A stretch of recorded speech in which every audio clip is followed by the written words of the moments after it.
Welcome back to Tarot Page Philippines. So, this video, let's do the energy check para sa may mga sun, moon, at rising na Scorpio.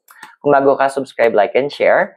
And natin the readings are for guidance purposes. Use your free will wisely. Gamit natin si the Glow card ni Sakura. So, Scorpio, your card for your energy check is the card of the dark. Alam mo, medyo diba, ironic lang. Kasi si Scorpio is usually associated siya with darkness talaga. Because ang ruling planet mo si Pluto, the god of the underworld. Pero ang nakakatawa dito kasi sa card ni Dark, hindi to lumalaban as far as I remember. Pero, na-capture siya ni Sakura.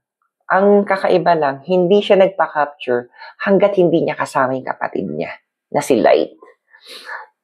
Sinasabi ko tong card na to, in the darkness, balance lagi. Kung may darkness, may light. Andun kasi na pinapala sa'yo ng Universe Scorpio, na yun, kailangan mo ding tanggapin at yakapin kung ano man yung kadiliman sa'yo.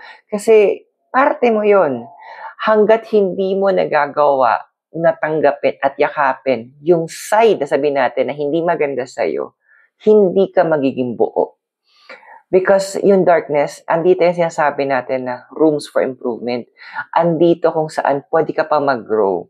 Even, di ba, it is in the darkness that ang mga tinanim nating mga buto, tumutubo sila. Embrace your dark side. Hayaan mo mabuo ka. And from there, doon ka mag-grow, doon mo makikita kung ano pa yung pwedeng potential na meron ka.